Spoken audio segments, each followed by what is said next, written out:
नमस्कार दोस्तों, स्वागत है आप सभी का हमारे YouTube चैनल एक्सप्लेयर पर। सोचिए क्या हो अगर आपका ही दोस्त आपके अंदर एक प्रेत आत्मा प्रवेश कराकर आपको मारने की कोशिश करे। आखिर एक दोस्त दूसरे दोस्त की जान लेने पर क्यों आतुर हुई। ले लो कागज और दो पेंसिल अपने हाथ में और चलते हैं कोलकाता के एक हॉस्टल में।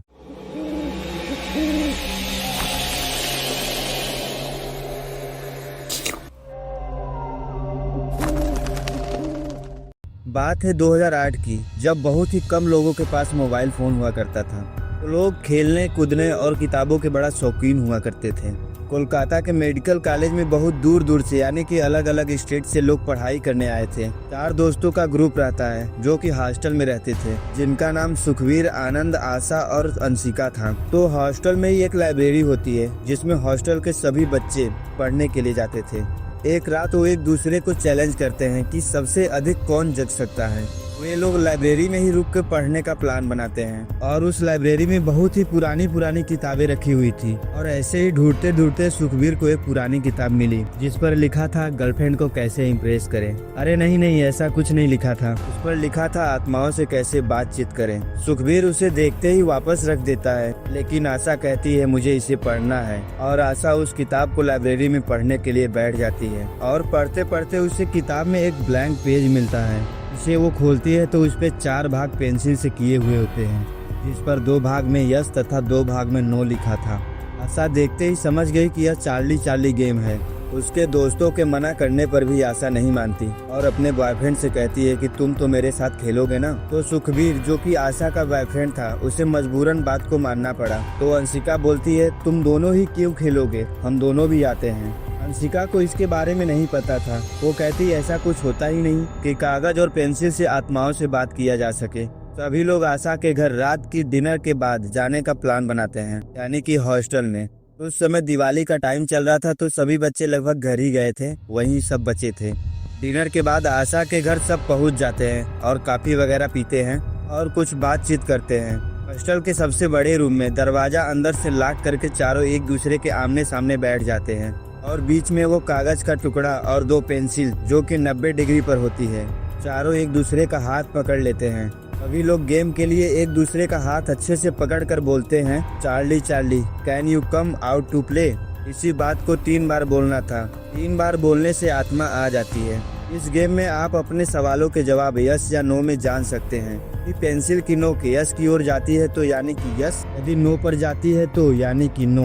इस गेम के और भी नियम है, जैसे आप एक बार आत्मा को बुला लिए तो उसे आधा अधूरा नहीं छोड़ सकते। यदि आधे पर ही छोड़ देते हैं तो यानी कि आपने डीमन को इस दुनिया में आने के लिए दरवाजा खोल दिया।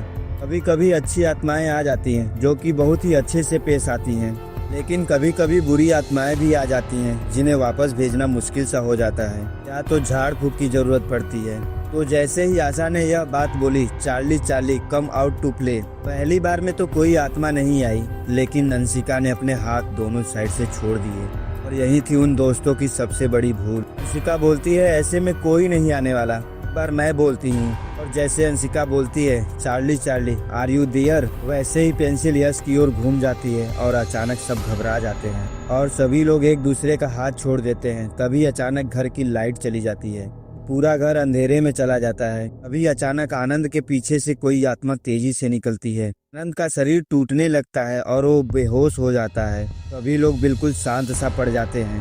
तभी लाइट आ जाती है और अचानक आनंद उठता है और अपनी आंखें खोलता है तो उसकी दोनों आंखें सफेद हो गई थी। अंशिका ये सब देखकर फूट फूट कर रोने लगी। आनंद को आत्मा बुरी तरह से तड़पा रहा था। कुछ ही समय में आशा और सुखबीर पास के चर्च में पादरी को बुलाने जाते हैं, लेकिन पादरी आने को तैयार नहीं हो रहा था। इसी तरीके से आशा उन्हें मनाती है और पादरी आने को सज्ज हो जाता है। जब वहां पादरी पहुंचता है तो अंशिका और आनंद को देखकर मानो जैसे उसके पैरों तले जमीन खिसक गए। उन्होंने देखा कि अंशिका को आनंद एक चाकू से पूरी बॉडी को काट दिया था, अपना भी नस काट रहा था और दोनों वहीं पर अपने प्राण त्याग देते हैं। पादरी जानने की कोशिश करता है कि आखिर ऐसा कौन कर सकता है, लेकिन पादरी को कोई सुराग नहीं मिला। बट दूसरे दिन आशा बहुत खुश होती है कि वो अपने मिशन में कामयाब हो गई। मिशन? आप सोचेंगे कैसा मिशन? तो मैं आपको बताता हूँ। आशा का एक भाई था जिसका नाम मनोज था। वह पहले अंशिका से प्यार करता था। उसका रिलेशनशिप चल तो रहा था, लेकिन अंशिका ने मनोज के सामने एक शर्त रख दी कि यदि तुम नीट का एग्जाम क्लियर करते हो तो मैं तुमसे शादी कर लूंगी या रिलेशनशिप में रहूंगी, और घर वाले भी इसी बात पर मानेंगे कि लड़का सरकारी नौकरी वाला होना चाहिए। जब नीट का रिजल्ट आया तो अंशिका का तो मेडिकल कॉलेज में हो गया, लेकिन मनोज का नहीं हो पाया, और कुछ ही साल बाद अंशिका ने मनोज से बात करना बंद कर दिया और वो दूसरे के साथ यानी कि आनंद के साथ रिलेशनशिप में आ गई। और मनोज बिल्कुल अकेला फील करने लगा, वह अपने ही फैमिली वालों से दूर रहने लगा। अब उसे समझ में नहीं आ रहा था कि आखिर वो क्या करे, और वह अपनी बहन को यानी कि आशा को एक डायरी देकर जाता है और छत से कूदकर जान दे देता है। जब आशा वो डायरी खोलती है तो मनोज के मरने का कारण पता चलता है। अभी से आशा ने ठान लिया कि मैं उन दोनों को जीने नहीं दूंगी, और उसने उन दोनों को मारने की प्लानिंग कर ली थी। लाइब्रेरी में बुक रखना, चार्ली गेम खिलवाना सब आशा ने पहले से ही फिक्स कर रखा था। इस तरीके से आशा अपने मिशन में कामयाब हो जाती है।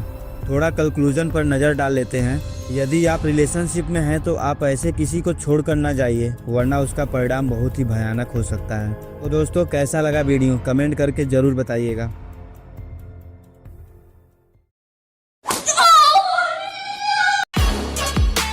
Audio Jungle.